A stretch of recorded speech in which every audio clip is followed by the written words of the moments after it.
Merci beaucoup, monsieur de la presse.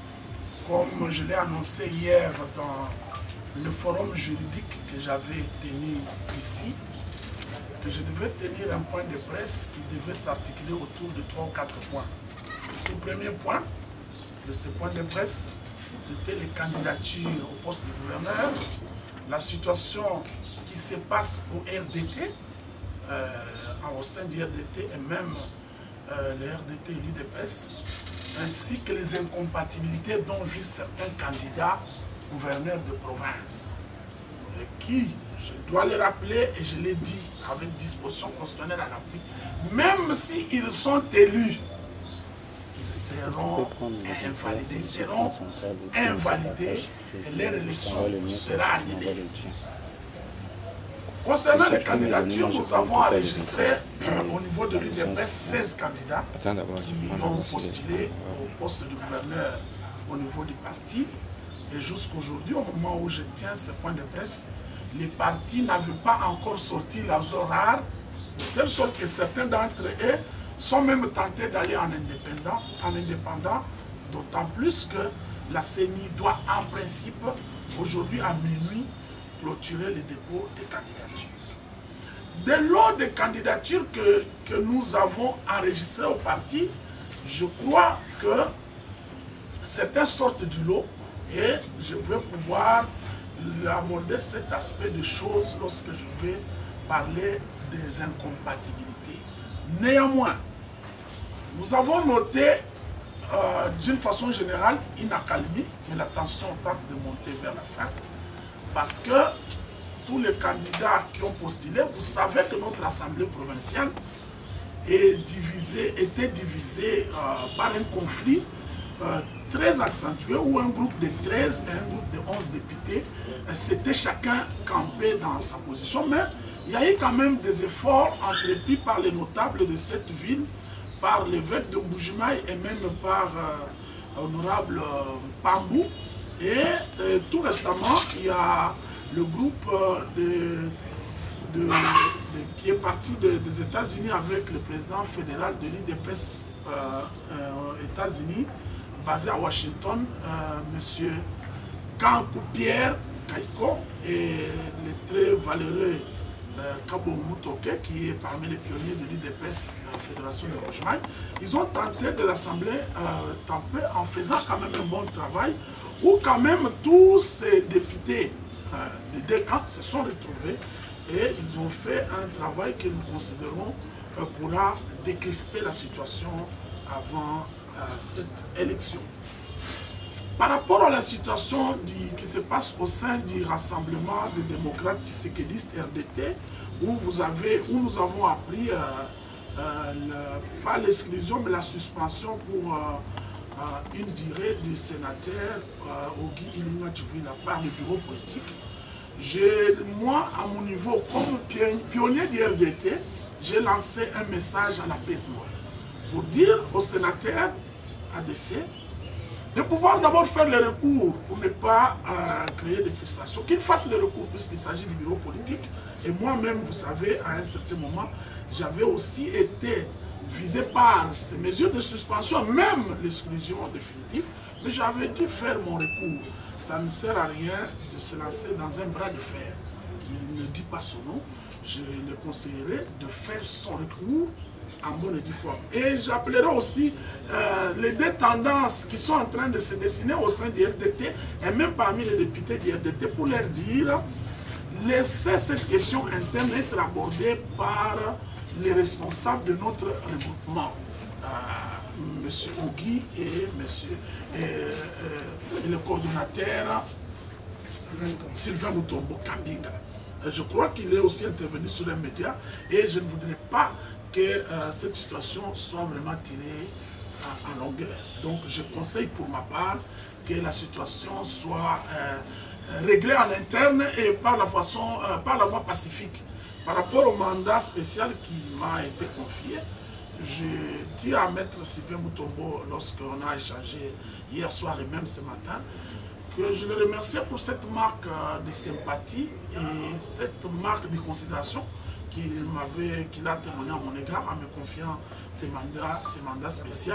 Mais nous allons incessamment, je dois me rendre à Kinshasa pour pouvoir discuter de cette question-là avec Maître Sylvain Mutombo et pouvoir décrisper la situation, parce que ce conflit-là aura des répercussions au sein de notre partenaire, l'UDPS. Et d'ailleurs, nous avons condamné hier, et nous le faisons aussi aujourd'hui, cette tendance de la violence lors de l'arrivée de M. David Moukeba, où il y a eu des affrontements sanglants, puisque le sang a coulé, les gens étaient blessés, ce qui n'est pas dans le cadre des valeurs que prône l'UDPS. Par rapport aux incompatibilités, je voudrais bien chuter par là. Mes précédents forums juridiques que j'ai tenus à 2 reprises, et même les émissions que j'ai animées, où je sortais certains candidats de l'UDPS qui jouissaient des incompatibilités, notamment le chef Chimbundu, Roger Chimbundu. J'avais dit à l'époque, dans une tribune, qu'au regard des dispositions de la loi numéro 15/015 du 25 août 2018 fixant les statuts des chefs coutumiers, à ses articles 25 et 29, le chef Chimbundu n'était pas éligible au poste du gouverneur, puisque étant chef coutumier, d'abord l'article 25 le frappe d'apolitisme, et l'article 29 l'interdit expressément d'appartenir à un parti politique. C'est une turbine. Au regard des dispositions du droit congolais, de toutes les sources du droit, que ce soit la Constitution, la loi, la jurisprudence, la doctrine et même l'équité, il ne peut pas être. Et même s'il était élu, je vais vous lire une disposition constitutionnelle ici, sa candidature risque d'être invalidée. Cela n'est pas de l'acharnement, il peut toujours prendre les dispositions pour démissionner. Mais il prendrait un risque parce qu'en démissionnant, il perdrait également son mandat de député provincial. Par rapport à David Moukeba qui semble sortir du lot, j'ai reçu aussi beaucoup d'appels, et je l'ai dit hier dans la tribune que j'ai animée, qu'au regard de dispositions pertinentes de la loi de 2006, la loi 009/2006 portant, donc je dois donner une précision, c'est la loi numéro 06/006 du 9 mars 2006 portant organisation des élections présidentielles, législatives, provinciales, urbaines, municipales et locales. Au regard de l'article 10 de cette disposition que je viens d'évoquer, qui donne les cas d'inéligibilité, et au point 5, cite les fonctionnaires. Et là, je reviens également sur le cas du chef Chimbundu, qui est également fonctionnaire. Au regard des dispositions que je vais évoquer, les chefs coutumiers sont également des fonctionnaires. Et que les fonctionnaires et les agents de l'administration publique doivent, avant le dépôt de la candidature, justifier d'une mise en disponibilité.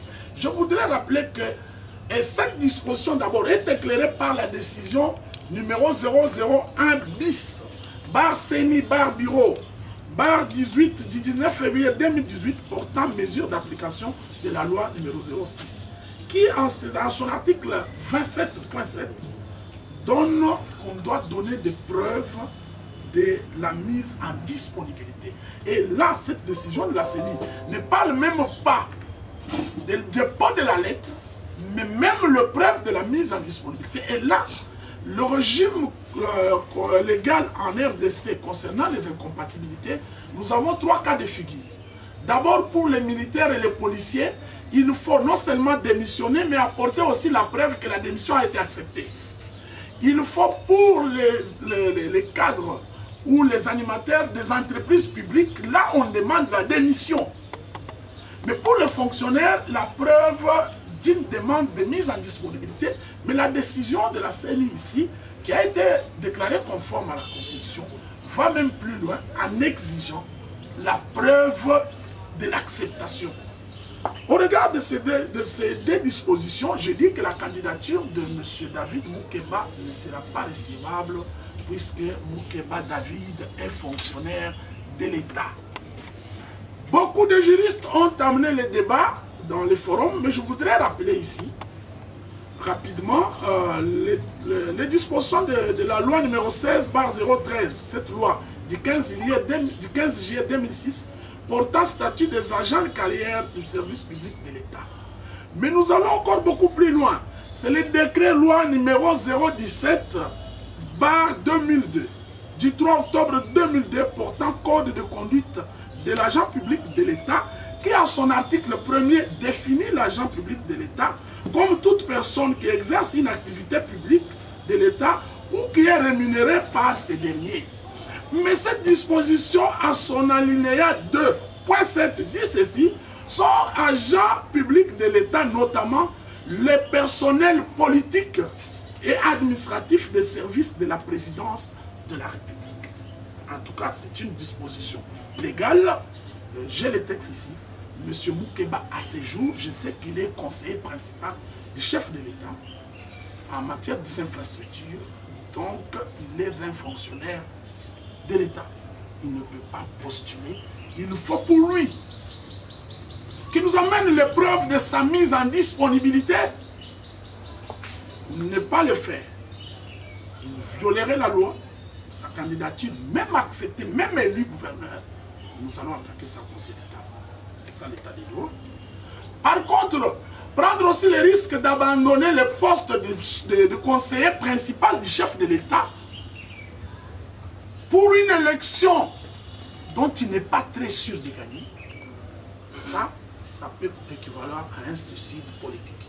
Suicide politique, je le dis parce qu'aussi, hier ou avant-hier, lors de son arrivée ici, il a tenu un rassemblement au niveau de la permanence ici en Bujimaï.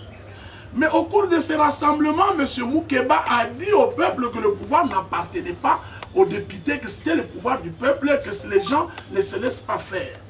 Ça, nous disons non. Le pouvoir, l'article 5 de la Constitution, dit ceci, en substance, parce que je n'ai pas le temps de le lire. Tout pouvoir émane du peuple, qui est le souverain primaire, qu'il exerce directement ou indirectement à travers ses représentants. Nous sommes à une élection indirecte. Planter un décor comme celui-là, c'est qu'on comprend qu'il s'est lancé dans une opération où il sait lui-même que c'est perdu d'avance.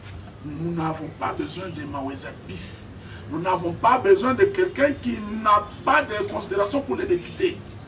Appeler-le comme ça serait peut-être appeler les gens à aller s'amasser autour de la CENI au moment des élections, chose que nous avons déplorée avec l'expérience du Maouéja. Et je crois que, au regard de ces deux dispositions, au regard de ces dispositions, et même de l'indélicatesse qu'il a commise lors de son passage chez moi le vendredi dernier, je crois que politiquement et même juridiquement, et même sur le plan administratif, notre candidat David Moukeba, avec qui je n'ai pas un problème personnel et avec qui je n'ai même pas envie des acquaintances, parce que son état-major semble beaucoup s'agiter. Non, je suis le gardien du temple, je suis l'homme du peuple. Ce que je fais, ça fait partie du cadre de l'état de droit, qu'on me rencontre en droit. Qu'on me rencontre en droit et au lieu de penser que nous sommes à la recherche d'un quelconque poste. Je n'ai pas besoin d'être ministre de Moukeba. Moi-même, je vise le poste de gouverneur de Moukeba. Et j'attends que le gouverneur soit élu au suffrage universel direct. J'entreprendrai néanmoins, à la demande de beaucoup de nos compatriotes, une tournée récemment de rencontrer tous nos candidats de l'UDPS ainsi que les autres pour un processus électoral apaisé, pour un processus électoral inclusif, de sorte que je puisse voir au moins le profil des candidats et voir lequel d'entre eux serait le meilleur perdant qui gagnerait cette élection, parce que j'appelle que le gouverneur qui sortirait de ces urnes serait le meilleur perdant, parce qu'il aura beaucoup de défis à relever. Je crois, monsieur et madame de la presse, c'était ça un peu la substance de ces petits points de presse que j'avais voulu partager. Je me soumets volontiers à quelques questions rapidement, 2 ou 3, pour qu'on puisse clôturer notre adresse de séjour et je vais continuer des contacts, même dans l'informel. Merci beaucoup, Maître Jérémy. On va prendre 2-3 questions, mais d'une manière brève. Ma première question pour débuter. Vous avez avoué dans votre adresse que le parti n'a pas encore un candidat unique. Mais qu'est-ce que vous craignez dès lors que le parti n'a pas un candidat unique? Et que si ces candidats partaient en ordre dispersé, est-ce que le parti ne risque pas de perdre? Est-ce que vous voyez les députés contraints à toujours élire un candidat du parti? Quelle analyse vous faites de la situation actuelle? Oui, monsieur le journaliste, je crois que cette question-là, c'est une question tout à fait délicate. Au niveau du parti, les dossiers sont encore en train d'être traités par les instances du parti. Mais aujourd'hui, on clôture. Il faudrait que le parti désigne un mandataire, choisisse un de 14 pour pouvoir l'aligner. Là, ce que nous craignons, c'est que si les gens n'arrivaient pas à se mettre ensemble, si les gens n'arrivaient pas à fédérer les forces autour d'un candidat qui ne tombe pas dans les incompatibilités, je crois que l'UDPS pourra gagner. Mais je ne devance pas, je sais que le président de la CENI, Denis Kadima, tient demain vers 11h un point de presse. Je crois qu'il y aura, nous tendons vers un report de 2 semaines, probablement, ou 10 jours. Et je crois qu'entre-temps, le parti pourra s'organiser. Mais néanmoins, en indépendant ou pas, l'UDPS, je vous rassure, va gagner la province de Kassaï. Soyez-en rassurés. Merci maître pour cet exposé. 2 petites questions. La première provient de votre chute. Est-ce que vous ne trouvez pas que l'UDPS a péché? D'abord, il y a eu les primaires en Bujimaï qui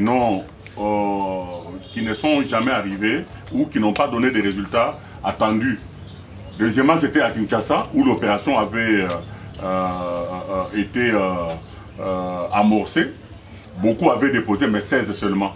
Et depuis qu'ils ont clôturé la réception des candidatures, jusqu'aujourd'hui, l'UDPS ne se prononce pas. Ne trouvez-vous pas qu'ils ont peur de tomber dans l'erreur de l'autre fois avec le candidat Jean-Marie Mouteba? C'est la première question. La deuxième, vous avez parlé de certains candidats qui risquent de tomber dans l'incompatibilité. Bien sûr que oui. Est-ce à vous que ces candidats doivent présenter les lettres de démission dans leurs différents postes ou à la CENI, j'ai dit? Merci beaucoup, monsieur Lamartine, pour la question. Elle est même très pertinente. Je voudrais ici préciser rapidement que les primaires ou les élections primaires organisées au niveau de la fédération de Bujimaï n'étaient pas un échec. Ce n'était qu'une expression parce que la question du gouvernorat de province ne doit pas être laissée à la seule fédération de Bujimaï, bien qu'elle soit la fédération tonnière.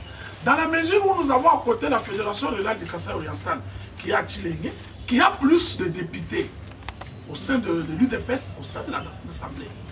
Donc, c'est ainsi qu'il y a eu des primaires au niveau de Bujimaï et au niveau de Tchilengue.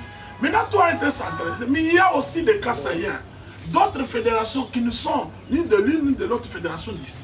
C'est ainsi que Kinshasa, la centrale, l'UDPS étant un parti national, ils ont centralisé la question et ils ont sorti maintenant la liste des 16. Dans les 16, je vous certifie qu'il y aura un. Il y aura un qui va sortir. C'est pour cela, je dis que effectivement, ils ne sont pas en train de craindre. Du temps de Maouéja ne comparait pas. Maouéja avait été parachuté, il y avait des gens qui avaient déposé, la liste n'a jamais été publiée. Maouéja avait été sorti. Et pour les résultats qu'on connaît aujourd'hui, il est temps d'encourager quand même les partis qui ont sorti quand même 16 et on leur a laissé le temps de s'entendre et certains tiennent, d'autres sont en train, je peux vous les révéler, aujourd'hui d'autres sont en train de tendre vers des alliances. Dès que ces blocs d'alliances-là se font autour de 2, 3 ou 4 candidats, je crois que le parti prendra toutes les dispositions pour voir qui maintient leur candidature, qui ont préféré quitter déjà le bateau pour aller en indépendant, si pas tous vont aller en indépendant, mais même les candidatures retenues, ils peuvent toujours s'entendre. Ils peuvent toujours fédérer, c'est pas qu'il faut s'entendre avant le dépôt. Vous avez vu à Genève, on a déposé, les gens se sont retrouvés. Kamer a dit désister pour le président, et Matoumoul ou l'autre ont dit désister pour Fayoulou. Je vous dis que la même chose pourra se passer. Même s'ils déposaient aujourd'hui en indépendant, ils pourront toujours se réunir, les autres pouvant désister au profit des autres. C'est un peu ça. Le dernier volet de votre question, j'ai perdu, mais je crois que j'ai commencé. Là, il faut. J'ai parlé des incompatibilités. Voilà, des incompatibilités. Est-ce à vous qu'on doit présenter les lettres de démission ou à la CENI? Pourquoi le camp de Moukeba a peur des tribunes que je fais? Parce qu'ils raisonnent comme ça. Mais je dis pourquoi ils ne peuvent pas positiver ce que je dis, que je suis en train de les alerter, comme les Chimbundu, les Moukeba, pour pouvoir démissionner avant. Peut-être c'est des choses que leurs doctes qui les entourent, qui les acclament, ne leur ont pas dit. C'est un autre son de cloche. C'est un autre son de cloche. Voilà. Donc, s'ils en ont, mais qu'ils les rendent public, qu'ils ne gardent pas ça secret. J'attends la dernière question pour pouvoir continuer. Merci maître, nous donnons la parole à Ronsard. On va chuter par là. Maître, nous sommes contents de votre exposé. Merci beaucoup. Mais nous voudrions vous demander et nous vous poser une question d'éclaircissement. L'IDPS a beaucoup lutté pour avoir le pouvoir. La même chose que ce que nous avons connu en Afrique du Sud. Mais qu'est-ce qui fait? C'est que jusqu'à présent, l'IDPS ne s'organise pas. Toujours en matière de pouvoir, toujours de tractation. Quand l'un pose, l'autre pose, il s'ingérie même. Et pendant que je vous parle, là, la fédération de Tchilenge s'oppose à ce que la fédération de Bujimaï a donné comme candidat. Ils disent que nous, pour cette fois ici, c'est nous avons aussi notre candidat. Donc, toujours des divisions au sein de l'IDPS. Comment voyez-vous cette situation-là, maître? Merci beaucoup, Papa Ronsard, pour le flair que vous jetez sur l'IDPS, mon parti politique. Mais néanmoins, je vous dis que autant nous avons lutté, ce qui arrive à l'IDPS, c'est les ambitions. Nous sommes au moment où on doit d'abord récolter les ambitions. La deuxième étape au sein de l'IDPS sera la gestion de ces ambitions-là. C'est la gestion qui est un peu difficile. On ne veut pas tomber dans l'erreur de ce que les autres partis, comme le PPD ou le MPR, cette expression démocratique n'existait pas parce que le PPRD ou le MPR étaient des partis dictatoriaux où les responsables s'imposaient. Vous vous levez le matin, on vous dit le chef a dit tel, comme le cas de Chadari, comme le cas de Bochab lors du remplacement de Biro Kamere. Là, c'est le chef qui décide. Mais à l'IDPS, on laisse quand même les gens exprimer leurs ambitions et les partis ont des difficultés à gérer. La fédération de Tchilenge ne doit pas confondre, comme si le Kasaï oriental, du fait qu'ils ont beaucoup de députés, devient leur chasse gardée. Non, il s'agit d'une question hautement politique dont l'avenir même du chef de l'État dépend pour l'élection de 2023. Que le président fédéral de la Fédération régionale de Tchilenge ne confonde pas, qu'il laisse les instances du parti se prononcer sur cette question-là. Elle est délicate, elle est difficile. Qui ne pense pas que l'IDPS Fédération de Tchilenge doit vouloir s'imposer ou donner non. Les candidats du parti viendraient justement des instances du parti. Et quand vous voyez même autour de cette fédération rurale de Tchilenge, on a vu un groupe de jeunes qui soutenaient